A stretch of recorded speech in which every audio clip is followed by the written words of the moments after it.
21 razões pelas quais somos pós-tribulacionistas. Bem-vindos a mais um podcast especial aqui no Projeto Ômega. Obrigado a você que é inscrito no canal. Fica sempre o convite para você se inscrever, favoritar nossos vídeos e também compartilhar. E neste podcast aqui vamos trazer algumas razões pelas quais nós acreditamos que o nosso encontro com o Senhor Jesus se dará em sua vinda gloriosa, logo após a grande tribulação. Nós usamos esse termo pós-tribulacionista, mas na verdade, além dos termos teológicos, o que queremos passar para você é aquilo que entendemos sobre as profecias bíblicas, principalmente relacionadas ao arrebatamento e à vinda de Cristo. Nós respeitamos todas as linhas de pensamento, as interpretações, mas gostaríamos de compartilhar com você esse conteúdo que já estava no site projetoomega.com, continua em nossos e-books à sua inteira disposição, mas trazemos aqui nesse formato diferente, através desse audioprograma. E a razão número 1 pela qual nós cremos que o nosso encontro com o Senhor Jesus se dará em sua vinda gloriosa logo após a tribulação, se baseia na própria revelação de Cristo. O nosso Senhor, em seu sermão profético, conhecido assim em Mateus 24 e em outros evangelhos, relaciona somente sua vinda após a tribulação. Ele menciona apenas uma vinda, e essa vinda após a grande tribulação. Ele não menciona em nenhum outro momento um arrebatamento oculto anterior ao momento da sua vinda em glória. Mas ele deixa claro que os escolhidos serão reunidos nos ares durante essa volta gloriosa. Isso pode ser visto em Mateus 24, de 29 a 31, Marcos 13, de 24 a 27, Lucas 21, 25 a 27.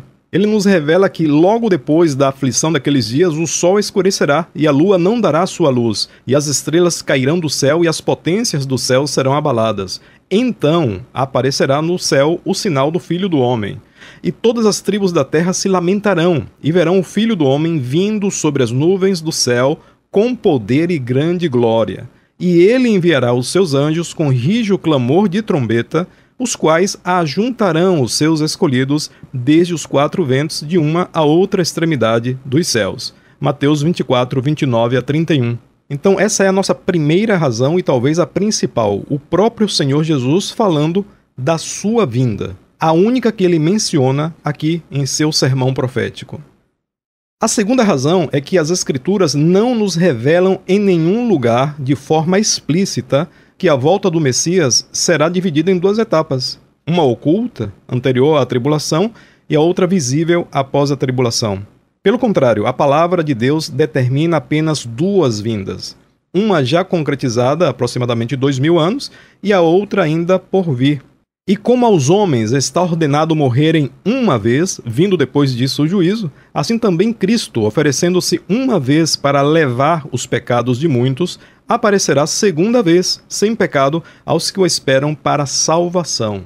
Então vemos aqui que o escritor aos Hebreus apenas menciona duas vindas de Cristo. Uma acontecida há aproximadamente 2000 anos e a outra que ocorrerá uma segunda vez, sem divisões.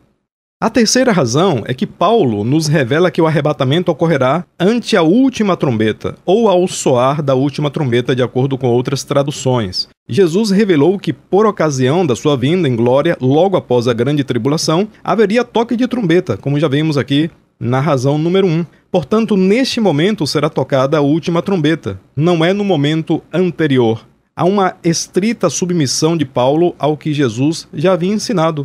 Se Jesus mostra que haverá toque de trombeta durante a sua volta gloriosa logo após a grande tribulação, obviamente que ali soará a última trombeta. Assim nos ensina Paulo, num momento, num abrir e fechar de olhos, ante a última trombeta, porque a trombeta soará e os mortos ressuscitarão incorruptíveis e nós seremos transformados. Então, ao toque dessa última trombeta, ocorrerá a glorificação da igreja diante da volta gloriosa do Senhor Jesus.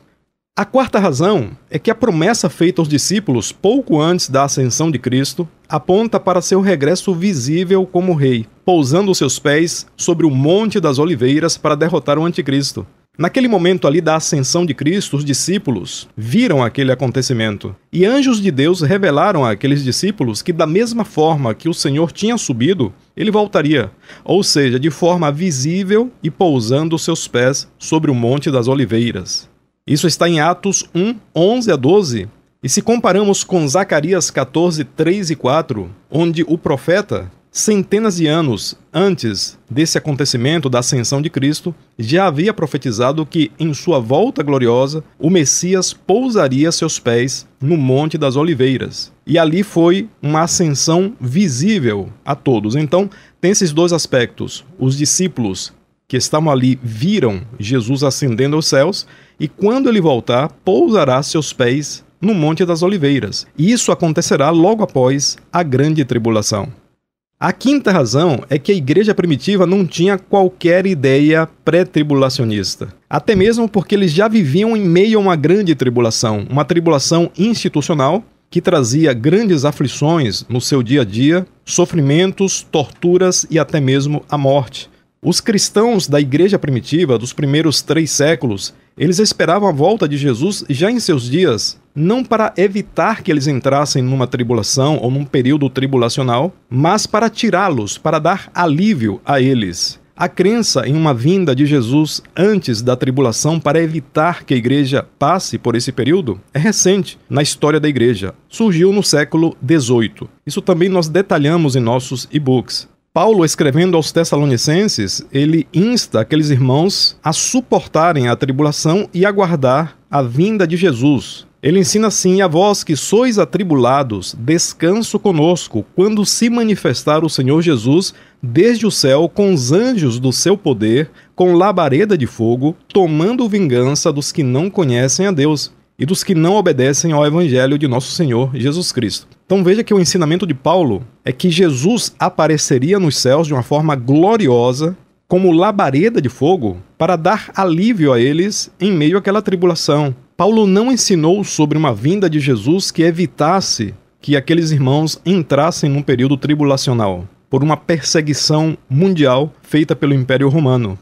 A sexta razão é que Paulo descarta toda ideia de iminência anterior à concretização dos sinais profetizados por Jesus. Iminência quer dizer algo que pode acontecer a qualquer momento. Paulo ensinou aos Tessalonicenses que a vinda de Jesus e a nossa reunião com ele não ocorreria antes da apostasia generalizada e da manifestação do anticristo.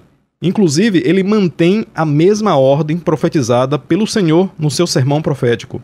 Em todo momento, Paulo se submete aos ensinamentos de Jesus com relação também à questão escatológica. Ele, escrevendo ainda aos irmãos em Tessalônica, diz: ora, irmãos, rogamo-vos pela vinda de nosso Senhor Jesus Cristo e pela nossa reunião com ele, que não vos movais facilmente do vosso entendimento, nem vos perturbeis, quer por espírito, quer por palavra, quer por epístola, como de nós, como se o dia de Cristo estivesse já perto. Ninguém de maneira alguma vos engane, porque não será assim sem que antes venha a apostasia e se manifeste o homem do pecado, o filho da perdição. Segunda carta aos Tessalonicenses 2, 1 a 3. Então já havia naquela época ensinamentos levando as pessoas a crerem que Jesus voltaria a qualquer momento. Então Paulo ele coloca aqui 2 sinais importantes que antecedem a volta do Senhor Jesus: a apostasia e a manifestação do anticristo. Isso está estreitamente sujeito ao ensinamento de Cristo. Em Mateus 24, 12 a 15, Jesus ele traz uma cronologia dos acontecimentos que ocorreriam antes da sua volta gloriosa. E a partir do versículo 12 ele diz: e por se multiplicar a iniquidade, o amor de muitos esfriará. Isso aqui é apostasia. No original grego, esse amor é o amor ágape. Mas aquele que perseverar até o fim, esse será salvo. E este evangelho do reino será pregado em todo o mundo, em testemunho a todas as nações, e então virá o fim. Quando, pois, virdes que a abominação da desolação, de que falou o profeta Daniel, está no lugar santo, quem lê, entenda. Ou seja, Jesus cita uma apostasia, o esfriamento do amor ágape de muitos, e logo após ele cita a manifestação do anticristo, a abominação desoladora que já fora citada pelo profeta Daniel. Então veja como o ensinamento de Paulo se sujeita aos ensinamentos do Senhor Jesus, nos mostrando claramente que sinais devem acontecer antes da volta gloriosa de Cristo, dentre os quais a apostasia generalizada e a manifestação do anticristo. A sétima razão é que o regresso do Senhor será como um ladrão na noite, apenas para aqueles que não o esperam ou que não estão vigiando ou atentos aos sinais. Porque quem está esperando em Cristo e atento aos sinais que ocorrerão antes da sua vinda gloriosa, não será pego de surpresa. Assim ensina Paulo em sua primeira carta aos Tessalonicenses 5, 4 e 5. Mas vós, irmãos, já não estáis em trevas, para que aquele dia vos surpreenda como um ladrão. Porque todos vós sois filhos da luz e filhos do dia. Nós não somos da noite nem das trevas. Ou seja, quem está na luz, iluminado pela palavra de Deus e ciente dos sinais que acontecerão, a vinda do Senhor Jesus não será como um ladrão para essas pessoas que estão preparadas. Até mesmo o livro de Apocalipse nos revela: lembra-te, pois, do que tens recebido e ouvido, guarda-o e arrepende-te. E se não vigiares, virei sobre ti como um ladrão, e não saberás a que horas sobre ti virei. Então a vinda como um ladrão é para quem não estiver vigiando, quem não estiver atento aos sinais. A razão 8 tem a ver com o dia do Senhor. O retorno de Cristo está relacionado na Bíblia ao dia do Senhor, que será um dia literal e não um período de 7 anos. Jesus mencionou a profecia de Joel 2,10 para especificar os sinais que antecederiam imediatamente sua vinda gloriosa, relacionando essa vinda ao dia do Senhor, através dos mesmos sinais: o sol e a lua escurecendo, os elementos cósmicos sendo abalados. Então, quando Jesus ensina que logo após a tribulação daqueles dias, o sol escurecerá e a lua não dará sua luz, e as estrelas cairão do céu e as potências do céu serão abaladas, ele está se referindo à profecia de Joel 2,10, que fala do dia do Senhor. Diante dele tremerá a terra, abalar-se-ão os céus, o sol e a lua se enegrecerão, e as estrelas retirarão o seu resplendor. Então vemos que o dia do Senhor será o dia da volta gloriosa de Cristo, onde Jesus exercerá juízo sobre a terra e começará o seu reino milenal. O dia do Senhor não se refere à tribulação de 7 anos. Repetimos, se refere à vinda gloriosa do Senhor Jesus, um dia exclusivo do Senhor. A razão 9 é que é nítida na Bíblia a presença de servos do Senhor, servos de Deus, em meio à tribulação nos últimos tempos. E aqui não se trata de ex-desviados, de deixados para trás, como muitos ensinam por aí, porque a Bíblia revela que os cristãos da grande tribulação, eles guardam os mandamentos do Altíssimo e mantêm o testemunho de Jesus. Algo impossível sem a presença do Espírito Santo na vida dessas pessoas. Muitos dos servos do Senhor durante a grande tribulação, a exemplo do que aconteceu com nossos irmãos primitivos, eles serão martirizados e odiados por todas as nações. Aqui podemos destacar várias passagens, até mesmo do Apocalipse, como Apocalipse 12:17. E o dragão irou-se contra a mulher e foi fazer guerra ao remanescente da sua semente, os que guardam os mandamentos de Deus e têm o testemunho de Jesus Cristo. Em Apocalipse 6, a partir do versículo 9, onde narra a abertura do 5º selo, o escritor do Apocalipse ele vê debaixo do altar almas dos que foram mortos por amor da palavra de Deus e por amor do testemunho que deram. E esses irmãos clamavam com grande voz, dizendo: até quando, ó verdadeiro e santo dominador, não julgas e vingas o nosso sangue dos que habitam sobre a terra? E a Bíblia revela que foram dadas a cada um compridas vestes brancas, e foi-lhes dito que repousasse ainda por um pouco de tempo, até que também se completasse o número de seus conservos e seus irmãos, que haveriam de ser mortos como eles foram, ou seja, martirizados. O próprio Senhor Jesus, ele deixou bem claro que os seus servos seriam perseguidos e odiados de todas as nações por causa do seu nome. E que se os dias da tribulação não fossem abreviados, nenhuma carne se salvaria. Mas por causa dos eleitos que escolheu, esses dias serão abreviados, para que se cumpra o que a palavra diz, que os que estiverem mortos ressuscitarão primeiro, e os que estiverem vivos serão transformados.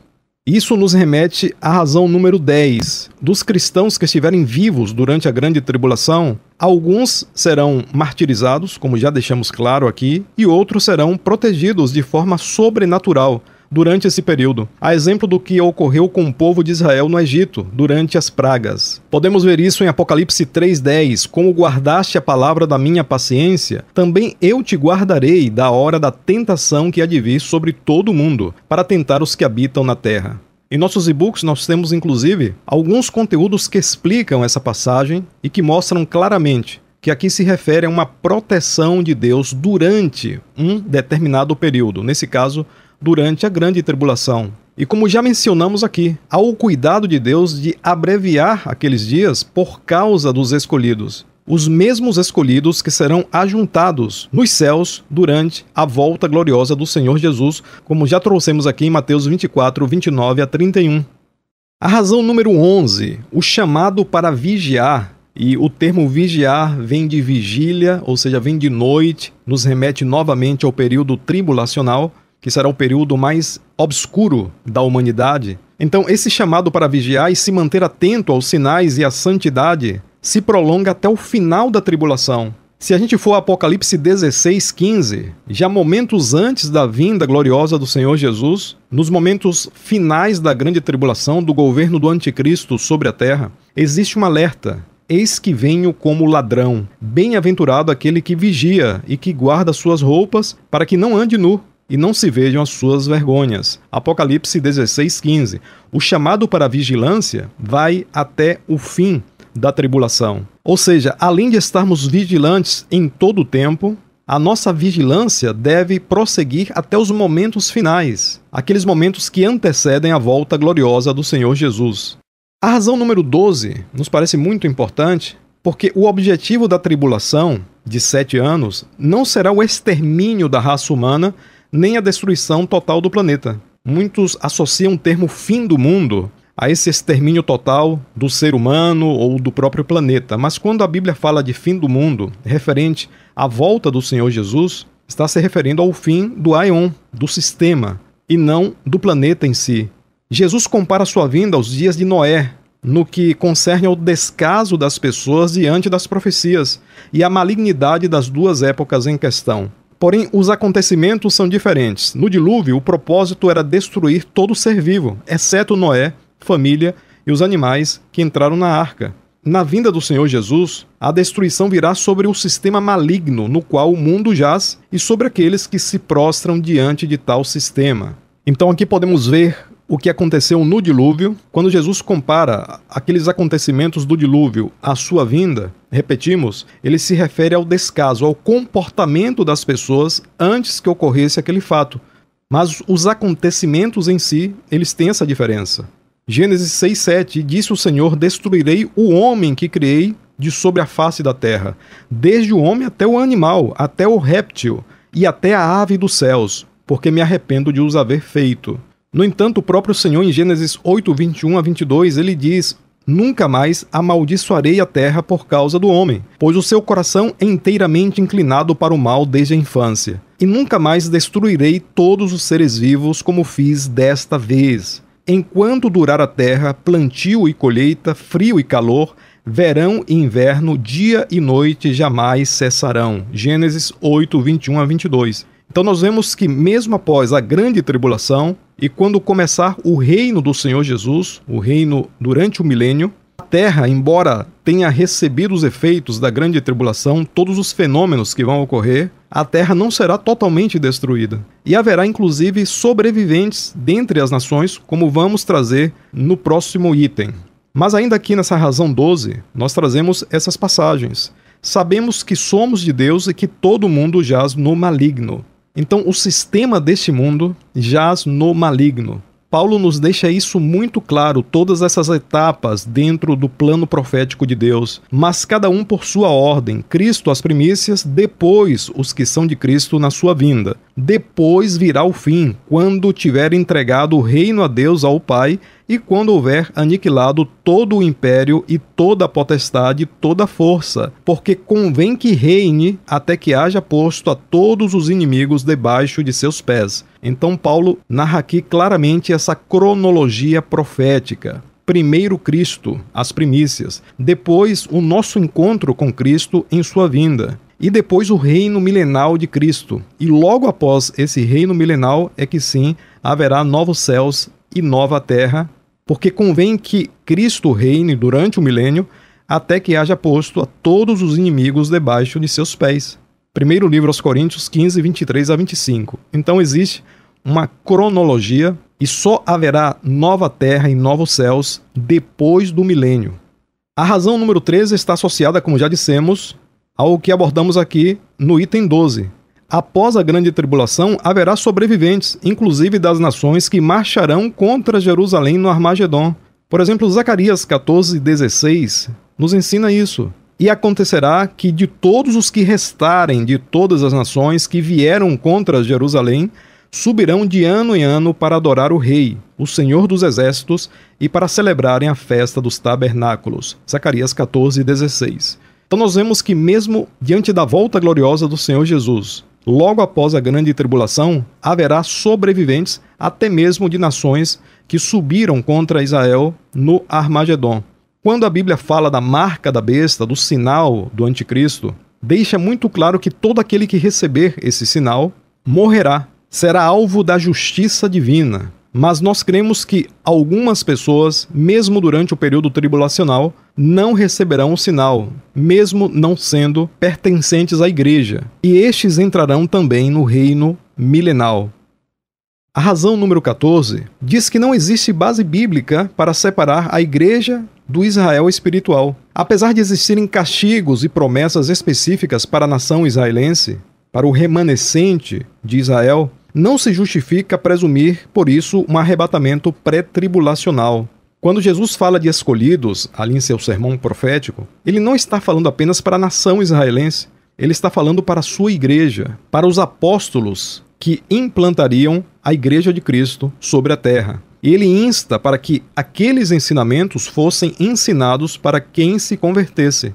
Nós somos o Israel do Altíssimo, somos filhos de Abraão segundo a promessa. Assim Paulo revela em Efésios 2,14, porque ele é a nossa paz, o qual de ambos os povos fez um, e derrubando a parede de separação que estava no meio, e aí continua Paulo descrevendo esse ensinamento. Dos dois povos, Jesus fez um, através do seu sacrifício. Em Gálatas 3,29, e se sois de Cristo, então sois descendência de Abraão, e herdeiros conforme a promessa. Romanos 11,24, porque se tu foste cortado da natural oliveira brava, e contra a natureza enxertado na boa oliveira, quanto mais esses, que são naturais, serão enxertados na sua própria oliveira. Então, Paulo aqui está falando de gentios e de judeus. Como já dissemos, existem promessas específicas para a nação israelense, para o remanescente físico de Abraão, mas a igreja pertence ao Israel de Deus. Não há separação escatológica entre igreja e Israel. Essa ideia de separação foi trazida com o dispensacionalismo e nós convidamos você para acessar nossos e-books e estudar um pouco sobre dispensacionalismo e também o dispensacionalismo progressivo. Então não existe base bíblica para dividir a atuação de Deus em dispensações separadas e excludentes. O que vemos na Bíblia é uma revelação progressiva do plano de Deus para a humanidade. Deus trata com todos ao mesmo tempo. Deus trata com a igreja, Deus trata com Israel. Um exemplo disso é que ele continua tratando com Israel em plena era dos gentios, como é conhecida, os momentos que estamos vivendo. A razão número 15 é que não existe base bíblica alguma para sustentar a volta de Jesus a qualquer momento. O próprio Cristo se deteve para revelar todos os grandes sinais que aconteceriam e que antecederiam a sua volta. Apenas após o cumprimento de todos os sinais profetizados pelo Mestre é que sua volta será a qualquer momento. E Paulo, outra vez se submetendo aos ensinamentos de Cristo, nos revela também aqueles dois grandes sinais que já vimos aqui. Então veja o que nos diz Jesus. Igualmente, quando virdes todas estas coisas, sabei que ele está próximo, às portas.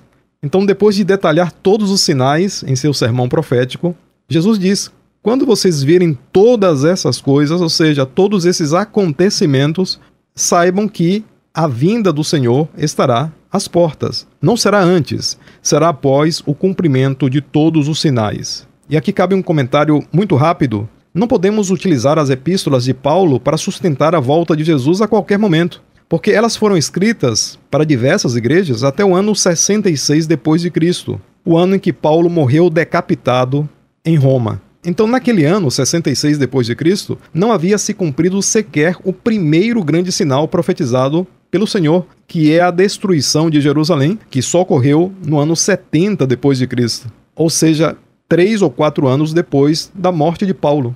Paulo e também os outros apóstolos nunca ensinaram sobre um arrebatamento sem sinais prévios, ou seja, a qualquer momento. A razão número 16 é que todos os termos do Novo Testamento que são utilizados para referir-se à vinda de Jesus passam a ideia de um evento visível, notável, com grande glória e poder, e não um evento oculto, que ninguém verá. São termos gregos utilizados para descrever a volta do Senhor Jesus. Epifaneia, que significa aparecimento, apocalipse, revelação, ou parousia, que é vinda ou manifestação. Todos eles nos remetem a acontecimentos visíveis, grandiosos e poderosos. O ponto 17 tem a ver com a ira do Senhor. Muitos ensinam que o arrebatamento antes da tribulação viria para livrar-nos da ira de Deus. Quando nós falamos em ira relacionada à salvação espiritual, não é correto associar essa ira a um processo tribulacional, onde os danos sofridos pelos filhos do Eterno são físicos. Muitos se baseiam na primeira carta aos Tessalonicenses 1:10, onde Paulo ensina a esperar dos céus o seu Filho, a quem ressuscitou dentre os mortos, a saber, Jesus, que nos livra da ira futura. Então muitos acreditam que a ira futura se refere à tribulação. Aqui nós cremos que Paulo ensina sobre a ira como a perdição eterna. Você pode procurar em nossos e-books, existe uma parte específica onde nós abordamos sobre a ira de Deus. Existem diversos tipos de iras do Altíssimo. As duas principais são as iras orgê e a ira tumos. A ira tumos é uma ira momentânea, com um propósito momentâneo. Já a ira orgê é uma ira permanente. E aqui Paulo ensina sobre a ira orgê, ou seja, uma ira que será permanente e que virá após um juízo. Então não é coerente associar um arrebatamento pré-tribulacional ao livramento da ira, como se o arrebatamento viesse para livrar-nos da ira. O próprio autor do versículo em questão morreu decapitado, como já falamos aqui, dentro de um processo de perseguição institucional generalizada sobre a igreja, um processo tribulacional. Então, quando Paulo ensina que Jesus nos livra da ira futura, ele se refere à perdição eterna. E isso fica muito claro no contexto da própria carta, a primeira aos Tessalonicenses, capítulo 5, versículo 9, porque Deus não nos destinou para a ira, mas para a aquisição da salvação por nosso Senhor Jesus Cristo. Ou seja, ira aqui não tem nada a ver com tribulação, e livramento da ira não tem nada a ver com livramento da grande tribulação. Tem a ver com o livramento que recebemos em Jesus Cristo da morte eterna. A razão número 18 se refere à primeira ressurreição. No livro de Apocalipse, fica muito claro que a primeira ressurreição ocorrerá a partir do momento da vinda do Senhor em glória, logo após a tribulação. É a primeira ressurreição. E se é a primeira, obviamente exclui uma ressurreição em massa anterior a esse momento. Isso está em Apocalipse 20, de 4 a 5. E vi tronos, e assentaram-se sobre eles, e foi-lhes dado o poder de julgar. E vi as almas daqueles que foram degolados pelo testemunho de Jesus e pela palavra de Deus, e que não adoraram a besta, nem a sua imagem, e não receberam o sinal em suas testas, nem em suas mãos, e viveram e reinaram com Cristo durante 1000 anos. Mas os outros mortos não reviveram, até que os 1000 anos se acabaram. Esta é a primeira ressurreição. Apocalipse 24 e também versículo 5. Então vemos aqui irmãos nossos que perderão as suas vidas durante a grande tribulação por não aceitarem a marca da besta e por não adorarem ao anticristo nem a sua imagem.